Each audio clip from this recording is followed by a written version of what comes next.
Welcome, everybody, to the Healing Place podcast. I'm your host, Teri Wellbrock.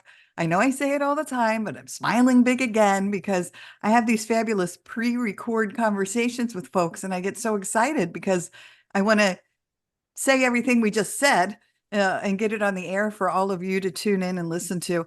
Also, just as an FYI, for just in case he decides to get rotten, Max has decided he needs to be on my lap. So please know that my little schnoodle Max, who is the cutest, most rottenest little boy, is on my lap. So there you go. All my pre-announcements. Today I have Birgitta, and it's Visser, right? Yeah, Visser. Yes, That's right. Fisher. Yes, yes, yes. And again, oh my gosh. So I'm going to read. We connected through Podmatch, which is such a great little platform for hosts and guests to connect. She is a light empowerment coach, divine channel, and light language healer, along with probably, well, an author, so many other wonderful things. So welcome, Brigitte. Hi, Terry. Thank you so much for having me on your show today. Oh, 100%. I'm excited to learn from you. I told you as I read through your bio, I said, "Oh my gosh, we're soul sisters." I was like, there's so much from our trauma history and then finding our way into the light. Yep. And you have a book you just told me launching at Thanksgiving, correct? Yep. Oh, that's It's exciting. All right. launching. Yes. We'll talk about that too. So, yeah, let's talk, introduce you to folks and just talk about what some of these roles that you are and how you got to this place of being an empowerment coach and channel and healer. Oh, life experiences. Lots of trauma, lots of pain, lots of heartache. That's how I got there. It's turning your pain into power. Yeah, that's what it's about. And not remaining in that victimhood and grabbing the bull by the horns. Yes, we all suffer from trauma. We all go through pain, but it's meant to elevate our awareness, and it's meant for us to understand our experiences and all that we go through rather than staying there and dropping down in quicksand slowly but surely until you completely drown. And so for me, in a nutshell, I mean, as a kid, well, I was born in Holland in 1974. And I mean, yes, I've traveled the world. I've traveled more time than my age. The last time I counted was about 53 or 54 times. I'm just a nomad. I'm a wanderer. And but yeah, I mean, I was molested by a friend of the family when I was about 11, in Kuala Lumpur, Malaysia. But growing up in the 1980s, I always say, Terry, life was very different than what it is today. And so I didn't say anything because I didn't understand. And mm, when we moved back to Holland, my dad passed away from coronary heart disease. And he was only 44 years old. But he kind of knew that I could say he walked out of this life because he was tired of life and he didn't take his medication. And yeah, that's all. Could you class it as suicide? I don't know. He was just tired of life and he hopped on his bicycle one day and he had it's what do you call that? It's not a heart attack. It's just you take a last breath and that's it. That's it. Yeah. And he fell off his bike. And so yeah, and I was 14. So that took a hit on me. But I used to starve myself. And I started kind of as a kid. I threw my lunches away. And at the dinner table, I would just eat my dinner. And I think that's because, when we suffer from trauma, even as children, it's not our fault. But at the end of the day, when we grow up, it's still our responsibility, to take ownership of that. And we can keep pointing fingers. Yeah, this happened to me, and that is why I am like that. And that is remaining, as I said, in that victim mode. But it's really taking that responsibility and taking action to heal because we're all worthy. We can. Life is really beautiful. Well, that time I thought it sucked. And that's why I was 5'11". I was also bullied in high school because I was so skinny and I was very scared of guys, of the boys. And my mom also put me on a course, a modeling course, and that just didn't really help me. I just wanted to be invisible, and that's why I walked around like the Hunchback of Notre Dame.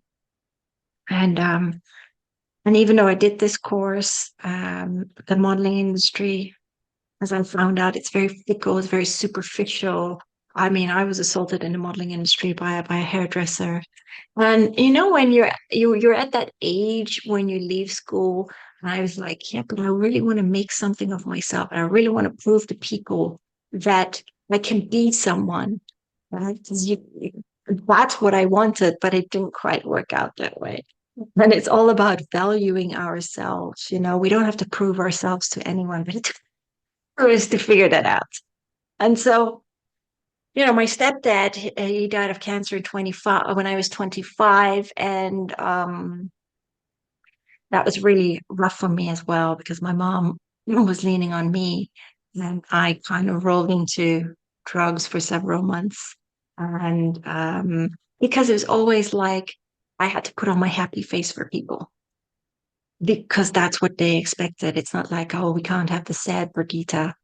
And so yeah, I take full responsibility for that. I blacked out, and I was still working. Yep. And then from one day to the next, I thought, you know what am I doing? But of course, I mean, I was, I mean, I rolled into dysfunctional relationships as well because I was a broken bird. So that is exactly what you attract. And these broken birds, I mean, I tried to mold them to my liking because that's what you do. But it was really, I mean, when we meet people, they're often triggers for us, and it's triggers for you to heal. I was like this little donkey, you know, and I was like, I wanted it to work, and I was like a doormat because I was a people pleaser. Oh my gosh, I was so afraid of hurting people, and in the end, put myself in the boxing ring. Yeah, because I would walk till the ends of the earth to save someone. And Oh, that's why I had, like I said, I had a lot of dysfunctional relationships from those suffering from drug abuse, alcohol abuse. And I really hit the skids in 2009 when my ex was like a part-time crack addict, and I bought his ticket from the US to come and visit me in Holland. Oh, well, who does that? You know, it's like yeah. he should have paid for his own ticket. But I was a little bit younger, and that was really an eye opener for me. It was really I was in this fight or flight mode. I mean, I have never seen someone so high on crack before, Wow. and it was painful because he did want to beat his demons, but no rehab in Holland would accept him because he didn't have a social. And so in the end, he landed in bed with the Dutch Crips. He was held for ransom. And in short, I mean, I saved his life by working with the police, and he was deported back to the US. But in the meantime, my mom got me out of Holland in the space of 2 days. And she found me an apartment in the UK. And so I ended up staying there for several years. But because of that, it was like I downed a whole box of ibuprofens. Well, that didn't do much, right? But the next day when I woke up, it was like, yeah, I can't go on like this anymore. This is ridiculous. And when the reason what being was that the leader of the Crips in Holland had called me, and he said, if I ever find you, I'm gonna kill you.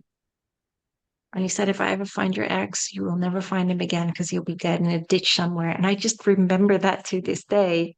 But so I had to get out of this funk, and I went to see a counselor, and the counselor was like, after hearing my story, she's like, yeah, Brigitte, but you know what? You're strong enough. You'll be fine. So what did that help me? No, not at all. So that's how I rolled into the holistic arena.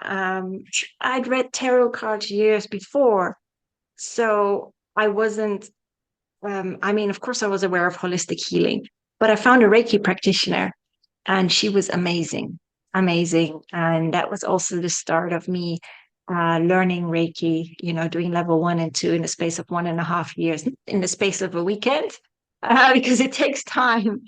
And years later, I mean, I became a Reiki master and also attuned people.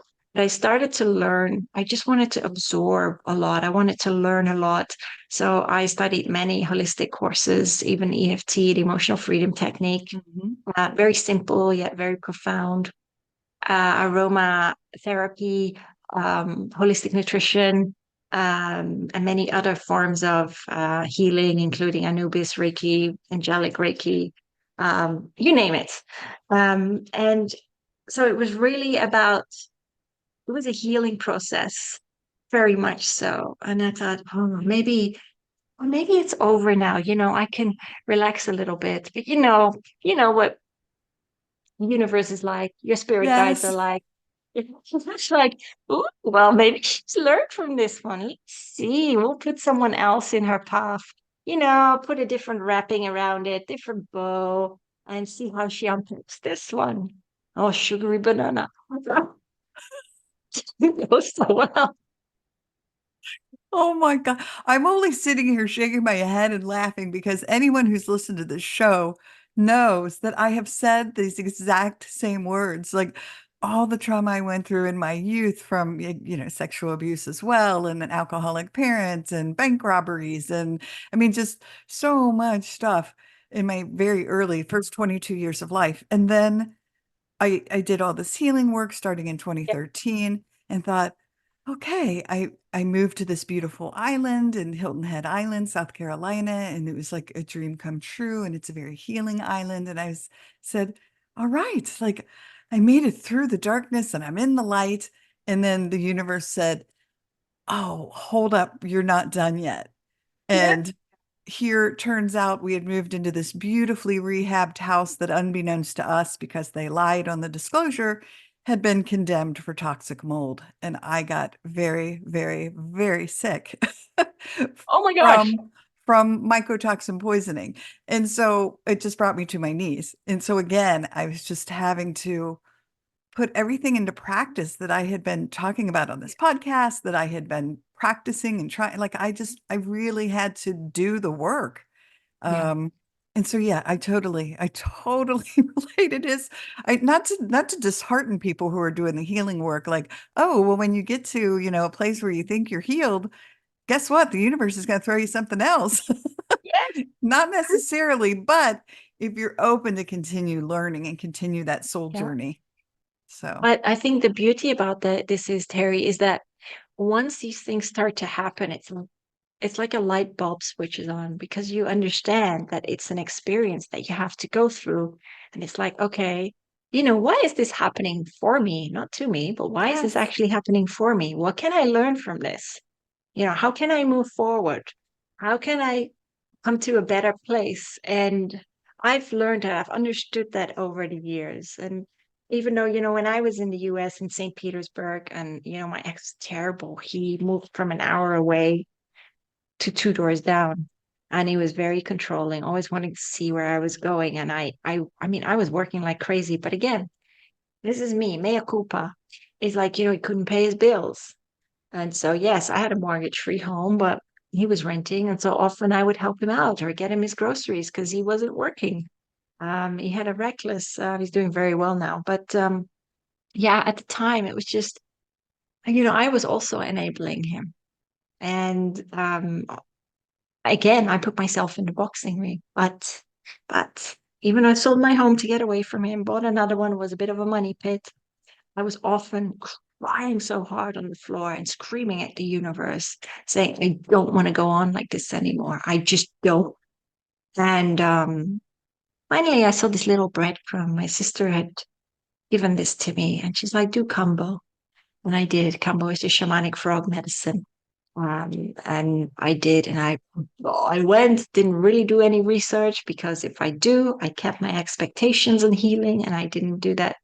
Well, let me tell you something.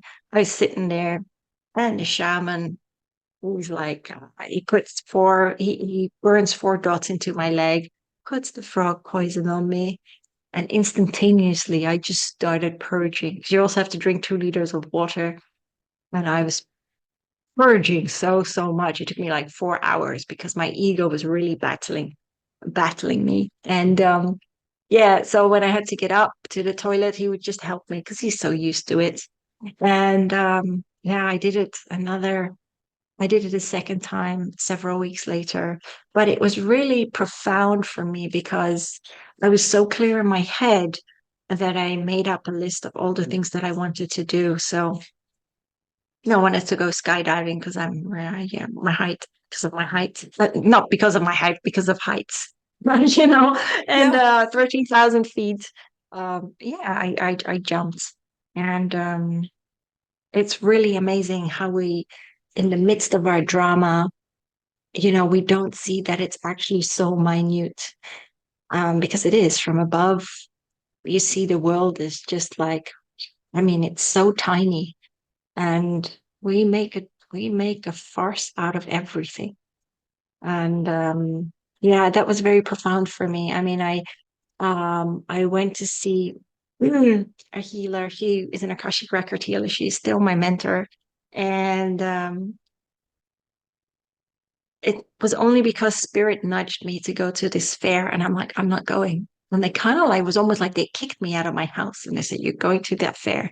And I did. And I signed up for her, and I went to see her. And she walked me through, not at that stage, but afterwards, she walked me um through several lifetimes. And it's really profound how people in this lifetime are a different character than in past lifetimes. But my ex was in Florida, was in another lifetime. He was a charlatan, and he actually poisoned me over several months, under the guy hmm, under the I can't even say it, under the guise of healing me, but it wasn't. And but what was so beautiful about this is that the energy changed. It was gone. It was cleared. And so he left me be, and he started to sort out his own life. And so I could go on with mine, and then I moved back to the UK. But there was a workshop that Alania did, about how to be a divine channel. And the exercise was really, really simple. I mean, she did a meditation and some light language, and I zonked out. God knows where I went, because when she counted back from three, two, one, I was back in the room, and everyone had all these beautiful stories about seeing their guides and getting these messages. And what did I get? Nothing. Absolutely nothing. But she had this wonderful exercise where you just sit with your notepad and your pen, and you just say to the universe, I am open and ready to receive. And I was so far gone at that point. I thought to myself, okay, I'm going to try this at home. And I went home after the workshop. That's exactly what I did. And I always say this, like that my mind was shot because I'd been through so much that I wasn't even thinking, and it just started to flow. And then I looked back down, and it was all in old English prose. And I thought, oh, well, now I'm going to ask questions. So over the next several weeks, I asked questions, and then I used my cards, and whichever deity, archangel, or ascended master I pulled, I would just sit with it and ask them if they had a message to convey, and who they were and what they did. And it was profound. And yeah, it's like going to the gym or learning to ride a bike. Yeah, it takes time. Yeah. Oh my gosh. Again, like my face, my cheeks are hurting from smiling so big as I listen to you because it's so true. As I've become more and more in touch with my intuition and more open to listening to those, I call them angel whispers, that it is amazing to me how more and more I'm able to tune into those things and just be open. And some of my coworkers, it's funny because one of them in particular, yesterday I had called him, which I normally we text back and forth, but for whatever reason I picked up the phone and I called him, and he was like, "You're freaking me out. Stop it." He said, I just, the question you're asking me, I just pulled into the driveway. I'm sitting here looking at you through the window. Like he had just pulled in the work van. And he said, and I was just coming in to talk to you about this. And so it, like, to me, it's not, well, what did I just read recently that, with the universe, there are no accidents. It's just, it's all happening, for a reason on our journey. Oh yeah, absolutely, absolutely. And I mean, my healing journey has continued. I mean, this year, yes, I moved to Spain because, I've got one foot in the corporate world, but I nearly burnt out last year. And it's like I just have to keep going. But the thing is, for me, as I see it now, it's a stepping stone. Yeah, my responsibility is to me, myself, and I first, rather than giving my power away. And the thing is, we often give our power away. Yeah, we care what other people think. And that's just what I call the societal paradigm. It's like, we have to be a certain way, act a certain way. And that is not true. You have to be true to yourself. But for me this year, as well, my ex, the one in 2009, he came and visited me in Spain and I hadn't seen him for 15 years. And I was like, okay, give it a go. But in the meantime, in all those years, I'd done so much work on myself, so much healing. And it was such an elevated experience because he was so abusive. He suffered from mental health issues. He was self-medicating. He was just screaming and shouting at me. I was living in my study, and after 3 weeks, I had enough. He let me dry. I was his personal chauffeur, and everything was my fault. Everything was my fault. And after 3 weeks, I had enough, and I kicked him out of my house. I kicked him out. And that took a lot. And then I even had to get the police involved. I know he went back to the US, and even though he turned the tables on me because, I'm the villain in the story, it's okay. But the beauty of this experience was, or actually is, the fact that I understood why it happened because I needed to shut that door. In order to move forward with the rest of my life, I needed to shut that door. And so that was really powerful. And I let him go with love because I don't have that bitterness, because it doesn't matter if someone's a villain in our story. Yeah. Characters come and go, and they're meant to teach us something. They're reflections of stuff that we need to learn. And that's that shift in perspective, that change in mindset. And yes, I've been on a healing journey since. I mean, I've gotten rid of trauma by doing, sacred medicine, shamanic medicine. So yeah, I've done the mushrooms and the San Pedro cactus, and that was like the starter. And so I did ayahuasca just this weekend gone, and that was like the main course. And because my intent was really to heal everything that was unhealed so that I could get a clearer connection with the divine. Well, sugary banana, what did I ask for? Puked my guts out. It was so primal. And at one point, they were so worried. And like I said to you earlier, I was swinging over a bucket with my arms going left and right. I'm like, no, I'm going to be okay. I need to go through this. I'll be fine. And I did go through it. I mean, I did it, and I came out so much lighter. And it's really about creating that space when you let go of all that crap, Teri. As you know, it's like you create space for new things to come in. And so I'm going again for the dessert at the end of November, which is the mushrooms and the San Pedro cactus, because I've been guided to do so. And I think a lot of the times this shamanic medicine is so misunderstood. It is so ancient. It goes back to the dawn of time. It's been around since the dawn of time.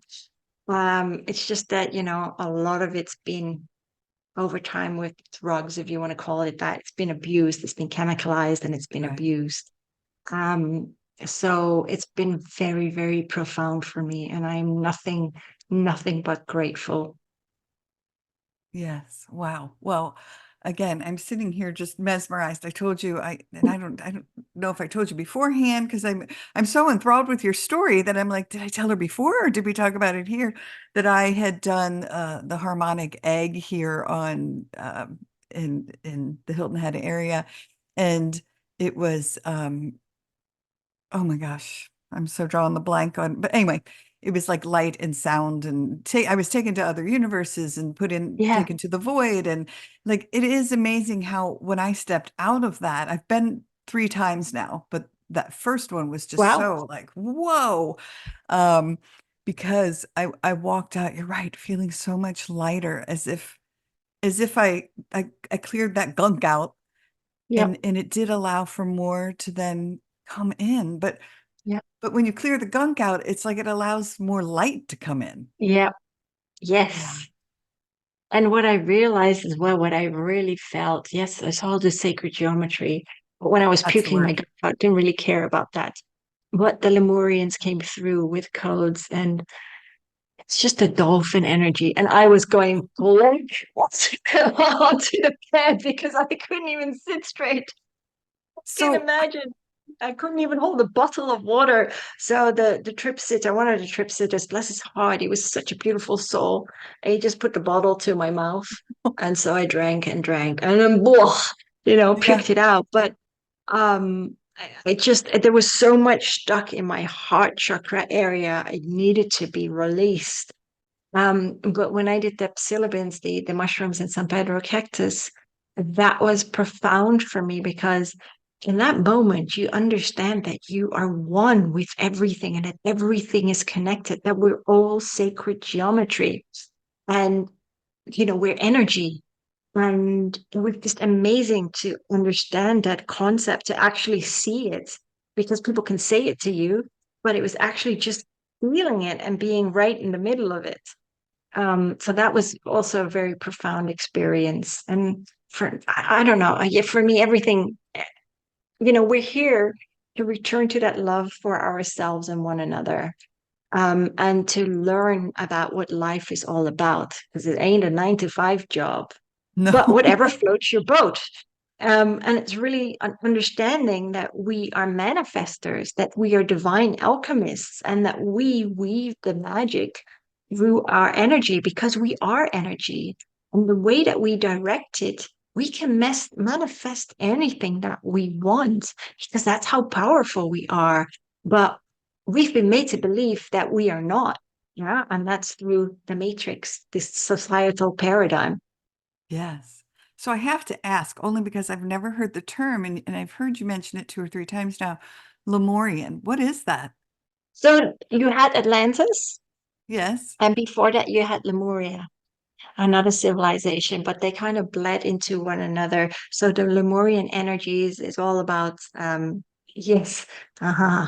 So I get stuff through sustaining the feminine, but it's the dolphin energy, the mermen, the mermaids.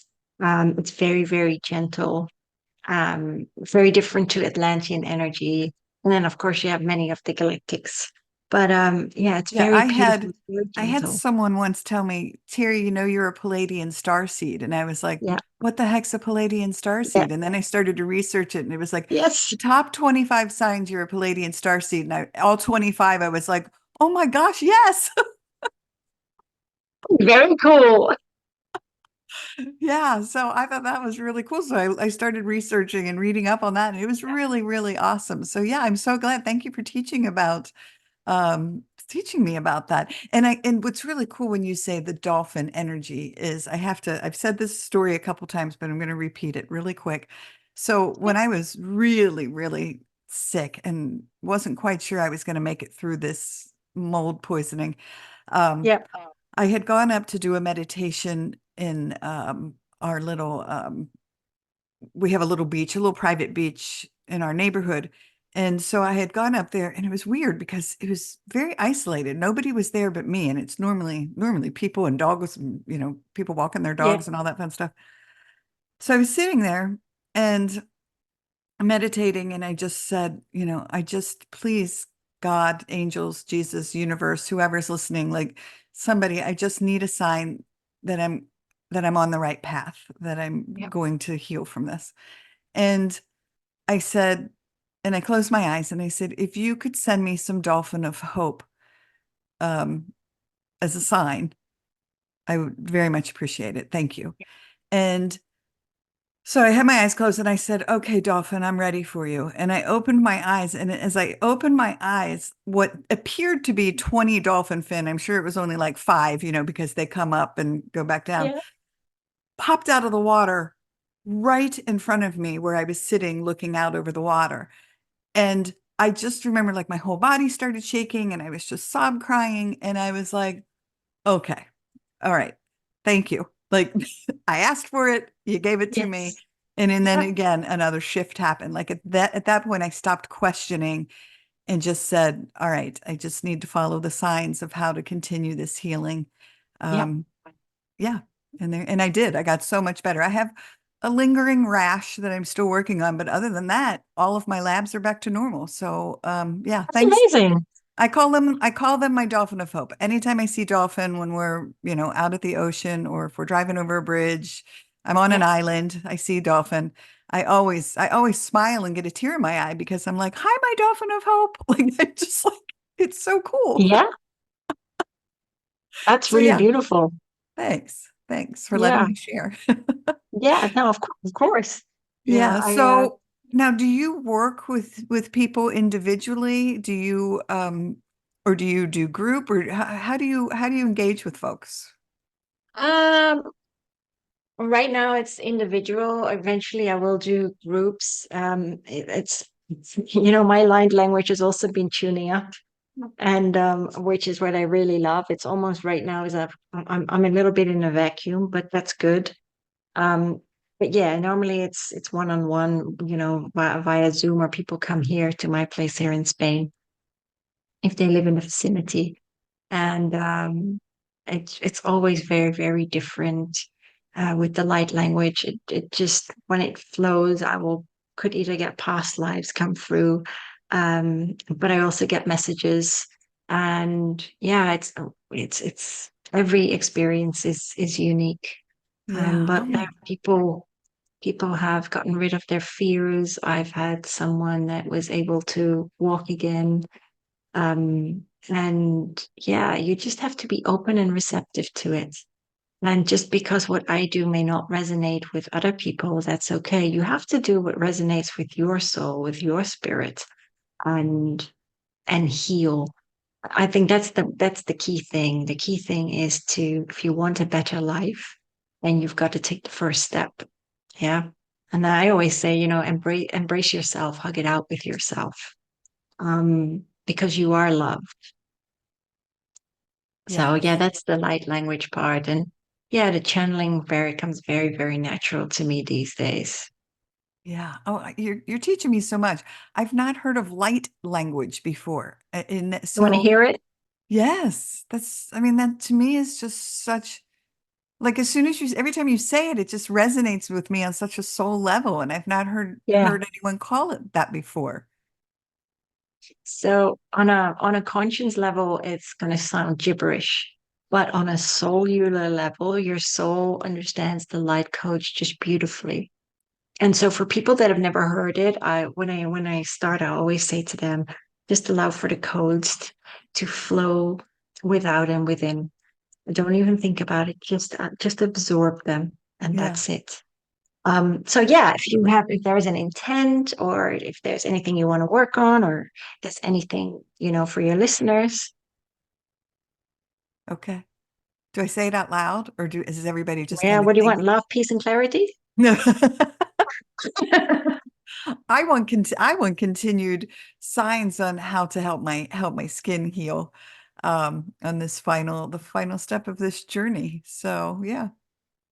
Okay, so it's skin healing. Okay. So that's kind of clarity. Okay. We'll see what comes through. Yes, So, yes. yeah. So, Terry, I'm just going to ask you to close your eyes. Okay. Okay. Take a very deep breath in, hold it, and gently let that go. And take another very deep, deep cleansing breath in, hold it, and let go. And just keep breathing in and out as I bring through the light codes. Mm, mm. mia noli kia samu e nikia wa te kaluela luela kila mo kia la kikia mosu ya yo e makaya we e wa ai to shikiyama tamia wen mu ya sai we mu ni awai kia samu we ni awaham toki sisi ama hunu kiyama we ti kiyama sa to shishiyama ai mi yama ui ni kiyawa hai mi kisiyama ani we wa ni kiyawa. So they're working through, I'll tell you what they're doing. They're working through your head, but they're also working along your spine. And it's really just about clearing and cleansing right now. Ta kiki miki amakanu shi. Ta tikiki mako anaki amasakati. Ta kinu shuku chu yamaka. Tati muhanuku ata wo hesse. Toni tukuki ni miki anuko tiki sakoi. Sakoi nikiyama ushi niyama ai nikiyama ai nikiyama ai. Ah, seki nikiyama kaseki hai nikiyama hai wahe nikiyama ah. You're not a fish in a pond. You're free. Ho niki sikiyama lawi. Malakushiniwa. Marakushiniwa ya ah. Marakushiniwi nikiyama ko nikiyama ha. Okay. Okay. Tasu. Nini Yamaku Tika. Mm. And whenever you're ready, Teri, you can open your eyes. Well, I'm crying. Goodness. That Wow. was very hot now. Do what? A little, I always get a little bit high, but this time I'm really hot. Oh, well, No, thank you for sharing. I'm sorry you're so hot. As a result. no, it's okay. It's good that you're crying. Yeah. Wow. Yeah. Shoo, I felt that all through. Wow. Yeah. My heart, my center, my soul, yes. Wow. And all through my, like someone had their hands on my head. Yeah. Yeah. Thank you for that. It's Very almost, powerful. yeah. So it was really about clarity for you, clearing. But the thing along the spine was, I don't know how to say it. It was more like giving you that nudge, that extra little backbone, to move forward. And just with what they were showing me at the end, was just with your feet in the water, just your feet in the water and the sand. Um, and that was just really cleansing, but it's showing, the ebb and the flow of life. And sometimes how we feel with the pond, what they meant was we sometimes feel like a fish in a pond, but actually we're a fish, a drop in the ocean, right? And we are part of the whole ocean. We Wow. encapsulate ourselves sometimes. Yeah. I just found it was so beautiful. Like it was just, yeah, you said it didn't sound like gibberish to me. It sounded like it's almost like I could hear the language without hearing the language, if that makes sense. Yes, Yeah. Wow. Thank it's you. Oh yeah. my You're gosh. welcome. My heart Yeah. hugs yours. So that was absolutely beautiful. Well, Mm. I certainly want to give you an opportunity before we close out. I know we've gone a little over, and I so appreciate your time, to leave folks with any final thoughts, words of wisdom, whatever you would like to share. I always say to people on your healing journey, whatever you may go through, never think that you're alone, but you need to take that first step. And it doesn't matter. I don't care what age you are. It doesn't matter. It really doesn't matter. You are worthy of living a life fulfilled. We all are. And we are here to return to that wholesomeness of ourselves. And the only way that we can do that is by stripping back the layers, stripping back the layers like an onion. And it's okay to cry. It's okay to scream, but don't stay there. Take that first step to healing. And from this point on, it doesn't matter what happened in the past, doesn't matter what's going to happen in the future. It's what's important is what you're doing now in this moment. So are you going to get off that couch and say, you know what? I want my life to be better. I'm going to take responsibility for my own life, accountability for my life because I'm worth it. That sounds so much like a L'Oreal commercial, but it's not. You're so, so worthy. It doesn't matter what other people think of you, but it's really important what you think of you and how you feel about yourself. Yeah. Yes. Um, so yeah, we're all energy. We're all here to learn from one another. So even though someone's wronged you, just hold up the mirror to yourself and stop pointing fingers because you'll only be pointing at yourself and say, you know what? How can I make my life better? How can I improve? And honestly, you have the power within you. Yeah, stop giving your power away like sweets in a candy jar. Yeah, take control of your life and take back your I am power.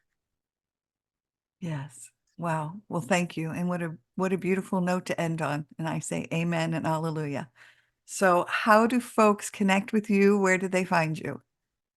They can find me on my website, powersoulhealing.com, on my YouTube channel, which is also Power Soul Healing. You'll find light language in between. And I'm also on Instagram under Universal Light Warriors. Wonderful. Yes. All right. Well, again, it's just been such a pleasure to have you here. Thank you for teaching me and sharing your light, and obviously yes, for the light language. I mean, that's so cool. So thank you, thank you. Well, thank you so much for having me, Teri, and thank you for sharing your light. Oh, thank you. Max wants to, I think he's sleeping, but Max, do you want to say bye-bye to everybody? You say hi. All right. Well, everyone, thanks for joining us on the Healing Place podcast today. And remember, until next time, be gentle with yourself. Thanks. Bye-bye. Hey, everybody. Teri Wellbrock here. Just wanted to thank you again for being a part of this healing space and my hashtag Hope for Healing journey. Thank you for sharing, liking, inviting others to join, listening in. You've really helped this show blossom. It has now been downloaded in 136 countries and is in the top 2% globally out of 3.2 million shows, which is just amazing. And it's all because of you and your tuning in and inviting others and sharing and liking and loving. And your reviews on Apple really help too. My goal is to hit 100 5-star reviews by the end of the year. And I am closing in on that. So if you are listening in on Apple or Apple Podcasts, please go and rate the show and leave a review if you absolutely love it. And I would be most appreciative. Also, if you would like to receive my monthly Hope for Healing newsletter, please be sure to go to teriwellbrock.com. It's Teri, just one R, WELLBROCK.com. And I have a gift to send you for signing up for that monthly Hope for Healing newsletter. Plus, there are many other resources listed on that page, including a resource library. All right. Thanks. Bye-bye.